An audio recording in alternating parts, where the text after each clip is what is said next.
Les pensées de Blaise Pascal, suite. Article 14, fragment polémique. Clarté, obscurité. Il y aurait trop d'obscurité si la vérité n'avait pas des marques visibles. C'en est une admirable d'être toujours conservée dans une église et assemblée d'hommes visibles. Il y aurait trop de clarté s'il n'y avait qu'un sentiment dans cette église. Celui qui a toujours été est la vérité, car le vrai y a toujours été, et aucun faux n'y a toujours été. L'histoire de l'Église doit être proprement appelée l'histoire de la vérité. Il y a plaisir d'être dans un vaisseau battu de l'orage lorsqu'on est assuré qu'il ne périra point.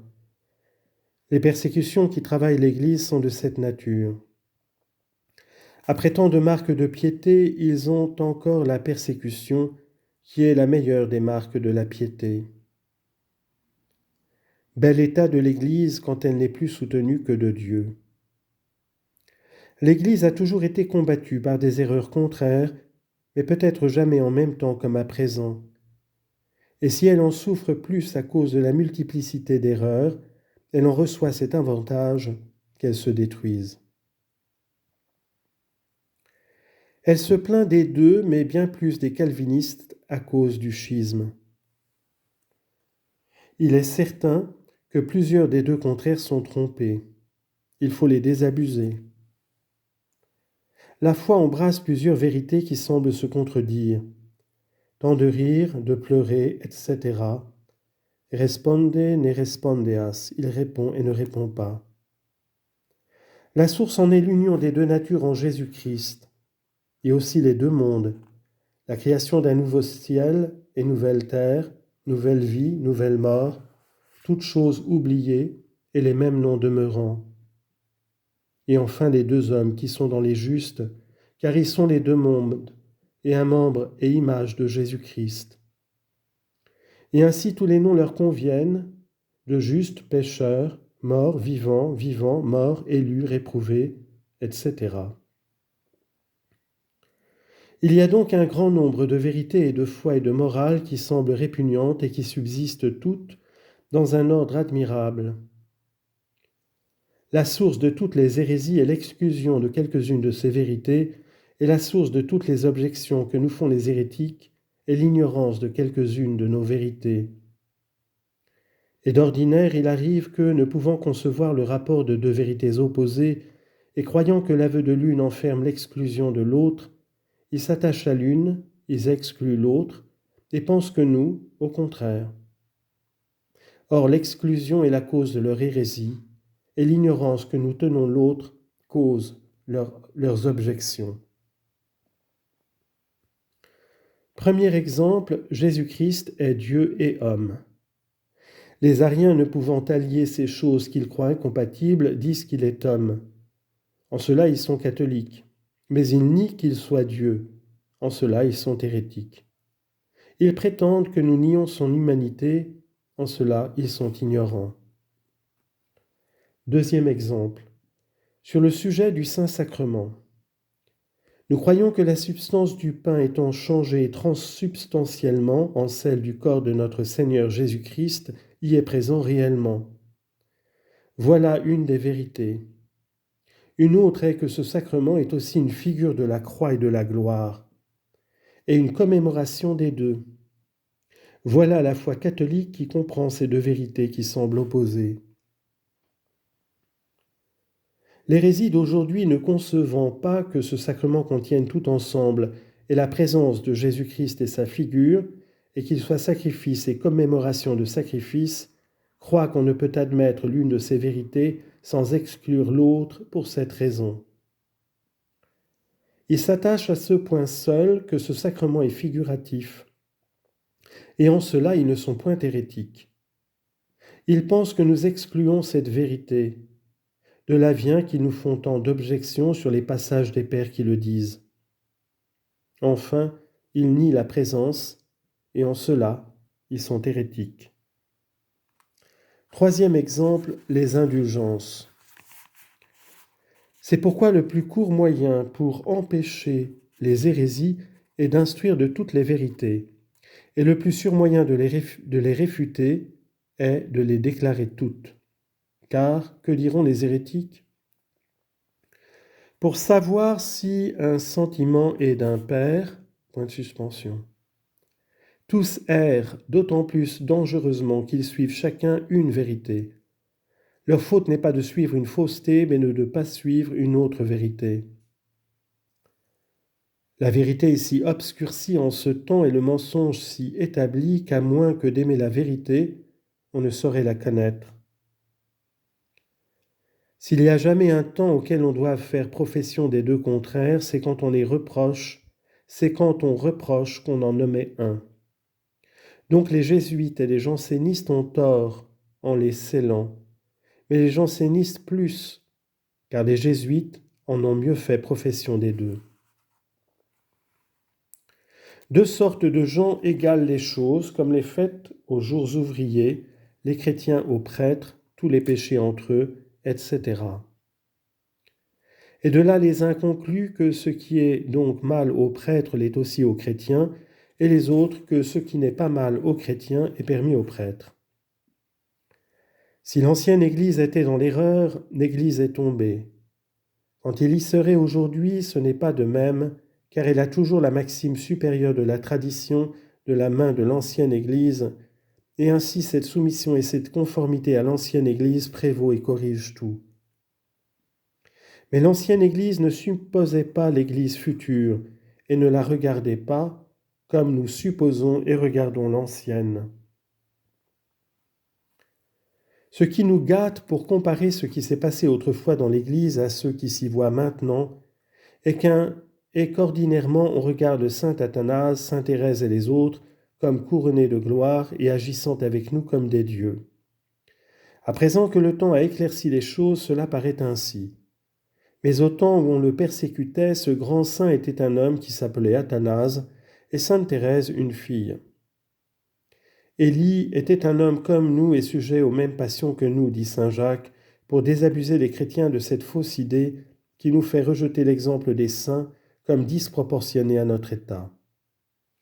C'étaient des saints, disons-nous. Ce n'est pas comme nous.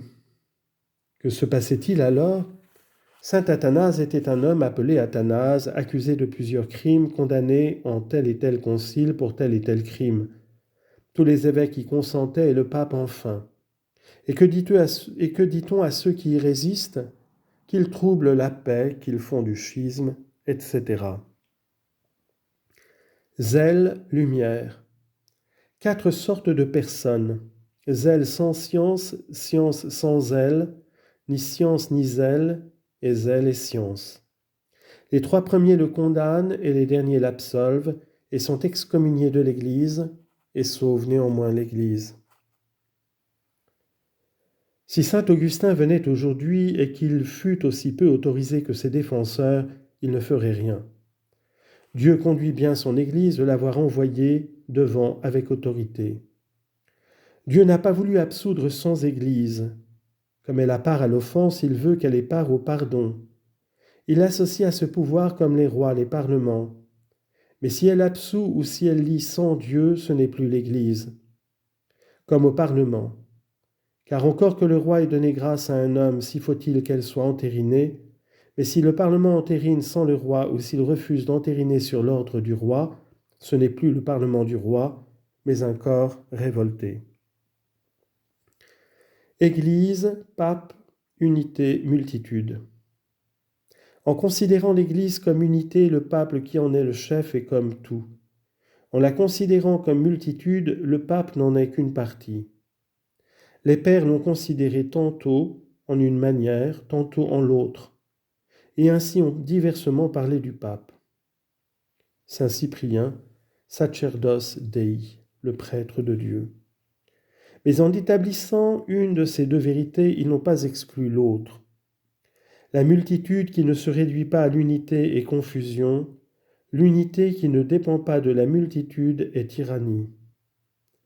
Il n'y a presque plus que la France où il soit permis de dire que le concile est au-dessus du pape. Le pape est premier. Quel autre est connu de tous ? quel autre est reconnu de tous ayant pouvoir d'insinuer dans tout le corps, parce qu'il tient la maîtresse branche qui s'insinue partout? Qu'il était aisé de faire dégénérer cela en tyrannie.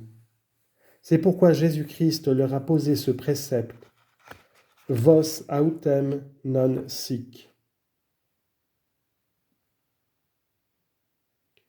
Mais il n'en est pas ainsi de vous. Luc 22, 26. Le pape hait et craint les savants qui ne lui sont pas soumis par vœu. Il ne faut pas juger de ce qu'est le pape par quelques paroles des pères, comme disaient les Grecs dans un concile, règles importantes, mais par les actions de l'Église et des pères et par les canons.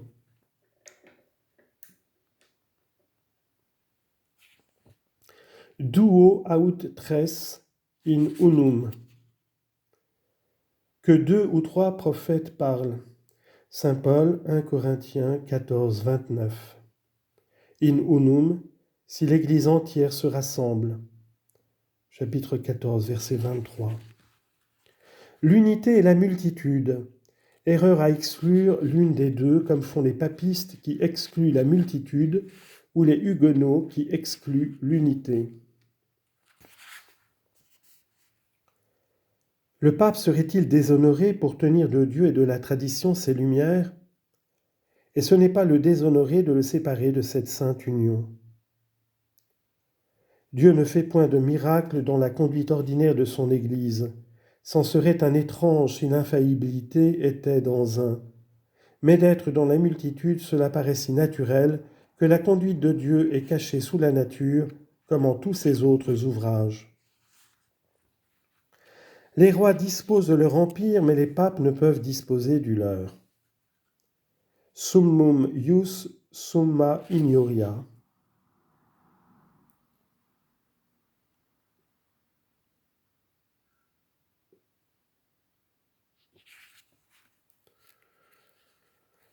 La pluralité est la meilleure voie parce qu'elle est visible et qu'elle a la force pour se faire obéir. Cependant, c'est la vie des moins habiles. Si l'on avait pu, l'on aurait mis la force entre les mains de la justice. Mais comme la force ne se laisse pas manier comme on veut, parce que c'est une qualité palpable, au lieu que la justice est une qualité spirituelle dont on dispose comme on veut, on l'a mise entre les mains de la force, et ainsi on appelle juste ce qu'il est facile, ce qu'il est force d'observer. De là vient le droit de l'épée, car l'épée donne un véritable droit. Autrement, on verrait la violence d'un côté et la justice de l'autre. Fin de la 12e provinciale. De là vient l'injustice de la fronde qui élève sa prétendue justice contre la force. Il n'en est pas de même dans l'Église, car il y a une justice véritable et nulle violence. Injustice. La juridiction ne se donne pas pour le juridicien, mais pour le juridicier. Il est dangereux de le dire au peuple, mais le peuple a trop de croyance en vous. Cela ne lui nuira pas et peut vous servir. Il faut donc le publier. Pace oves meas non tuas. Paix mes brebis, non les tiennes. Jean 21, 17. Vous me devez pâture. On aime la sûreté, on aime que le pape soit infaillible en la foi et que les docteurs graves le soient dans les mœurs, afin d'avoir son assurance. L'Église enseigne et Dieu inspire l'un et l'autre infailliblement. L'opération de l'Église ne sert qu'à préparer à la grâce ou à la condamnation. Ce qu'elle fait suffit pour condamner, non pour inspirer. Toutes les fois que les jésuites surprendront le pape, on rendra toute la chrétienté parjure. Le pape est très aisé à être surpris à cause de ses affaires et de la créance qu'il a aux jésuites. Et les jésuites sont très capables de surprendre à cause de la calomnie. Les malheureux qui m'ont obligé de parler du fond de la religion. Des pécheurs purifiés sans pénitence, des justes justifiés sans charité, tous les chrétiens sans la grâce de Jésus-Christ, Dieu sans pouvoir sur la volonté des hommes, une prédestination sans mystère, une rédemption sans certitude. est fait prêtre qui veut l'être comme sous Jéroboam. C'est une chose horrible qu'on nous propose la discipline de l'Église d'aujourd'hui pour tellement bonne qu'on fait un crime de la vouloir changer. Autrefois, elle était bonne infailliblement, et on trouve qu'on a pu la changer sans péché. Et maintenant, telle qu'elle est, on ne la pourra souhaiter changer. Il a bien été permis de changer la coutume, de ne faire des prêtres qu'avec tant de circonspection qu'il n'y en avait presque point qui en fussent dignes. Et il ne sera pas permis de se plaindre de la coutume qui en fait tant d'indignes. Hérétique. Ézéchiel. Tous les païens disaient du mal d'Israël et le prophète aussi. Et tant s'en faut que les Israélites eussent droit de lui dire « Vous parlez comme les païens », qu'il fait sa plus grande force sur ce que les païens parlent comme lui. Les jansénistes ressemblent aux hérétiques par la réformation des mœurs, mais vous leur ressemblez en mal. Vous ignorez les prophéties si vous ne savez que tout cela doit arriver. Princes, prophètes, papes et même les prêtres. Et néanmoins l'Église doit subsister. Par la grâce de Dieu, nous n'en sommes pas là. Malheur à ces prêtres. Mais nous espérons que Dieu nous fera la miséricorde, que nous n'en serons point. Saint Pierre chapitre 2, faux prophètes passés, image des futurs. De sorte que s'il est vrai d'une part que quelques religieux relâchés et quelques casuistes corrompus, qui ne sont pas membres de la hiérarchie, ont trempé dans ces corruptions, il est constant, de l'autre, que les véritables pasteurs de l'Église, qui sont les véritables dépositaires de la parole divine, l'ont conservée immuablement contre les efforts de ceux qui ont entrepris de la ruiner. Et ainsi les fidèles n'ont aucun prétexte de suivre ces relâchements qui ne leur sont offerts que par les mains étrangères de ces casuistes, au lieu de la saine doctrine qui leur est présentée par les mains paternelles de leurs propres pasteurs. Et les impies et les hérétiques n'ont aucun sujet de donner ces abus pour des marques du défaut de la providence de Dieu sur son Église, puisque l'Église étant proprement dans le corps de la hiérarchie, tant s'en faut qu'on puisse conclure de l'état présent des choses que Dieu l'ait abandonnée à la corruption, qu'il n'a jamais mieux paru qu'aujourd'hui que Dieu la défend visiblement de la corruption. Car si quelques-uns de ces hommes qui, par une vocation extraordinaire, ont fait profession de sortir du monde et de prendre l'habit de religieux pour vivre dans un état plus parfait que le commun des chrétiens, sont tombés dans des égarements qui font horreur au commun des chrétiens et sont devenus entre nous ce que les faux prophètes étaient entre les Juifs, c'est un malheur particulier et personnel qu'il faut à la vérité déplorer, mais dont on ne peut rien conclure contre le soin que Dieu prend de son Église, puisque toutes ces choses sont si clairement prédites et qu'il a été annoncé depuis si longtemps que ces tentations s'élèveraient de la part de ces sortes de personnes et que, quand on est bien instruit, on voit plutôt en cela des marques de la conduite de Dieu que de son oubli à notre égard.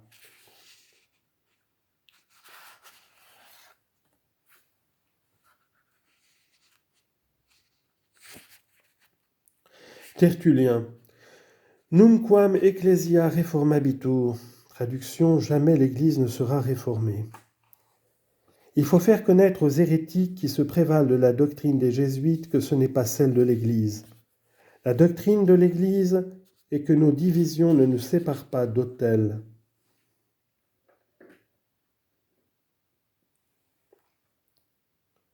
Si en différant nous condamnions, vous auriez raison.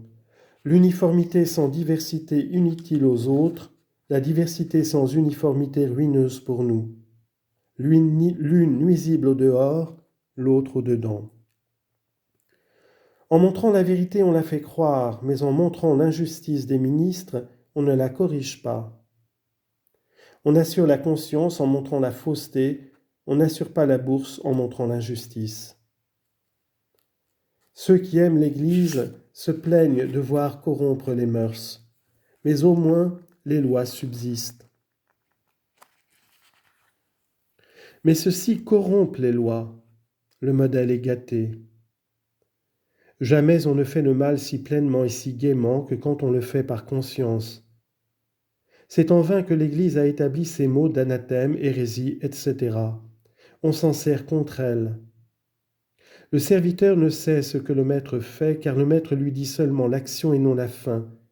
Et c'est pourquoi il s'y assujettit servilement et pêche souvent contre la fin. Mais Jésus-Christ nous a dit la fin, et vous détruisez cette fin. Ils ne peuvent avoir la perpétuité et ils cherchent l'universalité, et pour cela ils font toute l'Église corrompue, afin qu'ils soient saints.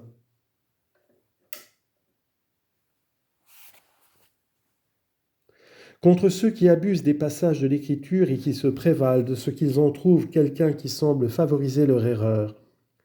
Le chapitre de Vêpres, le dimanche de la Passion, l'oraison pour le roi.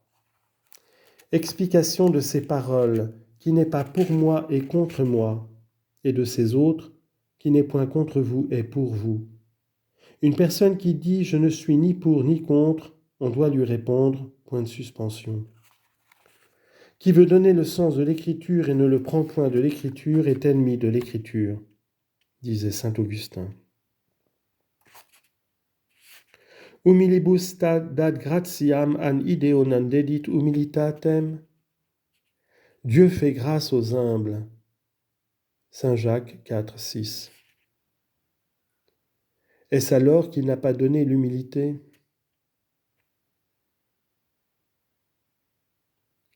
Sui eum non receperunt quod autem non receperunt, an non erant sui. Est-ce alors qu'il n'a pas donné l'humilité ? Il vint chez lui et les siens ne le reçurent pas, mais à tous ceux qui l'ont reçu, il a donné pouvoir de devenir enfant de Dieu. An non, n'était-il pas des siens ? Il faut bien, dit le feuillant, que cela ne soit pas si certain, car la contestation marque l'incertitude. Saint Athanase, Saint Chrysostome, la morale, les infidèles. Les jésuites n'ont pas rendu la vérité incertaine, mais ils ont rendu leur impiété certaine. La contradiction a toujours été laissée pour aveugler les méchants, car tout ce qui choque la vérité ou la charité est mauvais. Voilà le vrai principe. Toutes les religions et les sectes du monde ont eu la raison naturelle pour guide. Les seuls chrétiens ont été astreints à prendre leurs règles hors d'eux-mêmes et à s'informer de celles que Jésus-Christ a laissées aux anciens pour être transmises aux fidèles. Cette contrainte lasse ces bons pères. Ils veulent avoir, comme les autres peuples, la liberté de suivre leurs imaginations. C'est en vain que nous leur crions comme les prophètes disaient autrefois aux Juifs, « Allez au milieu de l'Église, informez-vous des lois que les anciens lui ont laissées et suivez ses sentiers. »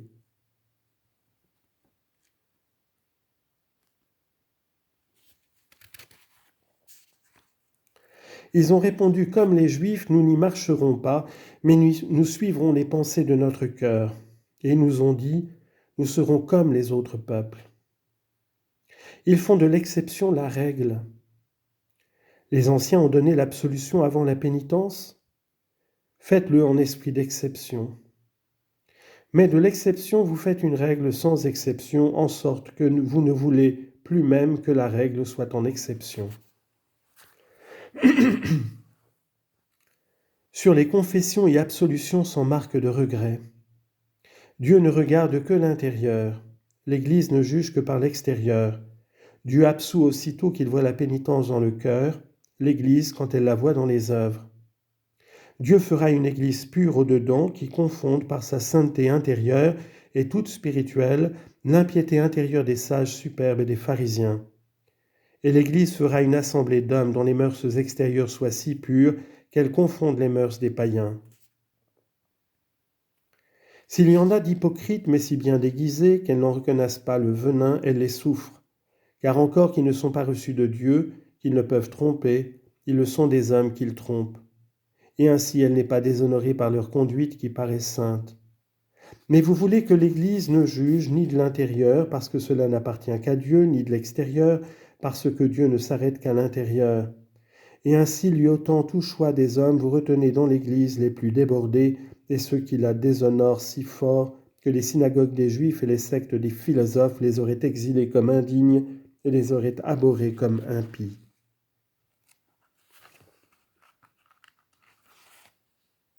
Les conditions les plus aisées à vivre selon les mondes sont les plus difficiles à vivre selon Dieu et au contraire. Rien n'est si difficile selon le monde que la vie religieuse, rien n'est plus facile que de la passer selon Dieu. Rien n'est plus aisé que d'être dans une grande charge et dans de grands biens selon le monde, rien n'est plus difficile que d'y vivre selon Dieu et sans y prendre de part et de goût. Les casuistes soumettent la décision à la raison corrompue et le choix des décisions à la volonté corrompue, afin que tout ce qu'il y a de corrompu dans la nature de l'homme ait part à sa conduite.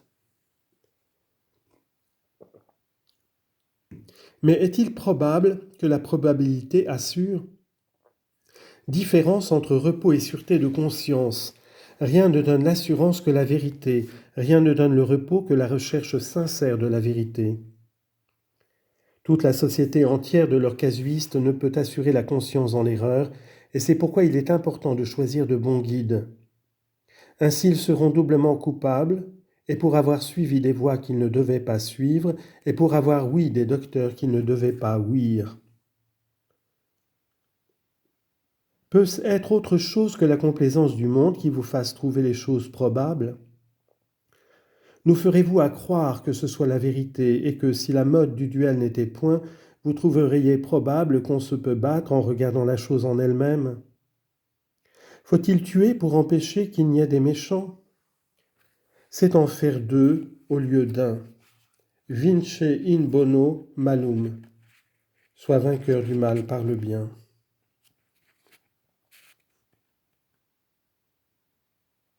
Romains 12, 21. Universel. Morale et langage sont des sciences particulières mais universelles. Probabilité. Chacun peut mettre, nul ne peut ôter. Ils laissent agir la concupiscence et retiennent le scrupule au lieu qu'il faudrait faire au contraire. Montalt. Les opinions relâchées plaisent tant aux hommes qu'il est étrange que les leurs déplaisent. C'est qu'ils ont excédé toute borne. Et de plus, il y a bien des gens qui voient le vrai et qui n'y peuvent atteindre. Mais il y en a peu qui ne sachent que la pureté de la religion est contraire à nos corruptions. Ridicule de dire qu'une récompense éternelle est offerte à des mœurs escorbatines. Probabilité. Ils ont quelques principes vrais, mais ils en abusent. Or, l'abus des vérités doit être autant puni que l'introduction du mensonge. Comme s'il y avait deux enfers, l'un pour les péchés contre la charité, l'autre contre la justice. Probabilité. L'ardeur des saints à chercher le vrai était inutile, si le probable est sûr. La peur des saints qui avaient toujours suivi le plus sûr, sainte Thérèse ayant toujours suivi son confesseur. Ôtez la probabilité, on ne peut plus plaire au monde. Mettez la probabilité, on ne peut plus lui déplaire. Ce sont les effets des péchés des peuples et des jésuites. Les grands ont souhaité d'être flattés, les jésuites ont souhaité d'être aimés des grands. Ils ont tous été dignes d'être abandonnés à l'esprit du mensonge, les uns pour tromper, les autres pour être trompés. Ils ont été avares, ambitieux, voluptueux. Ils se donneront des maîtres en quantité. 2 Timothée 4, 3.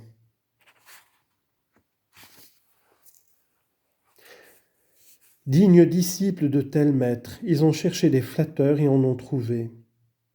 S'ils ne renoncent à la probabilité, leurs bonnes maximes sont aussi peu saintes que les méchantes, car elles sont fondées sur l'autorité humaine, et ainsi, si elles sont plus justes, elles seront plus raisonnables, mais non pas plus saintes. Elles tiennent de la tisse sauvage sur quoi elles sont hantées. Si ce que je dis ne sert à vous éclaircir, il servira au peuple. Si cela se taise, les pierres parleront.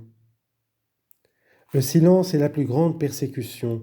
Jamais les saints ne se sont tus. Il est vrai qu'il faut vocation, mais ce n'est pas des arrêts du conseil qu'il faut apprendre si l'on est appelé, c'est de la nécessité de parler. Or, après que Rome a parlé et qu'on pense qu'il a condamné la vérité et qu'ils l'ont écrit, et que les livres qui ont dit le contraire sont censurés, il faut crier d'autant plus haut qu'on est censuré plus injustement et qu'on veut étouffer la parole plus violemment, jusqu'à ce qu'il vienne un pape qui écoute les deux parties et qui consulte l'Antiquité pour faire justice. Aussi les bons papes trouveront encore l'Église en clameur. L'Inquisition et la société, les deux fléaux de la vérité. Que ne les accusez-vous d'arianisme? Car ils ont dit que Jésus-Christ est Dieu. Peut-être ils l'entendent non par nature, mais comme il est dit, di estis, vous êtes des dieux. Si mes lettres sont condamnées à Rome, ce que j'y condamne est condamné dans le ciel. Ad tuum Domine Jesu tribunal appello. J'en appelle à ton tribunal, ô Seigneur Jésus. Vous-même êtes corruptible. J'ai craint que je n'eusse mal écrit, me voyant condamné, mais l'exemple de tant de pieux écrits me fait croire au contraire. Il n'est plus permis de bien écrire tant l'inquisition est corrompue ou ignorante. Il est meilleur d'obéir à Dieu qu'aux hommes. Je ne crains rien, je n'espère rien. Les évêques ne sont pas ainsi. Le port royal craint, et c'est une mauvaise politique de les séparer, car ils ne craindront plus et se feront plus craindre. Je ne crains pas même vos censures particulières si elles ne sont fondées sur celles de la tradition. Censurez-vous tout? Quoi? Même mon respect? Non. Donc dites quoi, ou vous ne ferez rien, si vous ne désignez le mal et pourquoi il est mal. Et c'est ce qu'ils auront bien peine à faire. Probabilité. Ils ont plaisamment expliqué la sûreté, car après avoir établi que toutes leurs voies sont sûres, ils n'ont plus appelé sûr ce qui mène au ciel sans danger de n'y pas arriver par là, mais ce qui mène sans danger de sortir de cette voie. Qu'avez-vous gagné en m'accusant de railler des choses saintes? Vous ne gagnerez pas plus en m'accusant d'imposture. Je n'ai pas tout dit, vous le verrez bien. Les saints subtilisent pour se trouver criminels et accusent leurs meilleures actions. Et ceux-ci subtilisent pour excuser les plus méchantes. Un bâtiment également beau par dehors, mais sur un mauvais fondement, les païens sages le bâtissaient. Et le diable trompe les hommes par cette ressemblance apparente fondée sur le fondement le plus différent. Jamais homme n'a eu si bonne cause que moi, et jamais d'autres n'ont donné si belle prise que vous. Plus ils marquent de faiblesse en ma personne, plus ils autorisent ma cause. Vous dites que je suis hérétique? Cela est-il permis? Fin des pensées de Blaise Pascal. Que Dieu vous bénisse.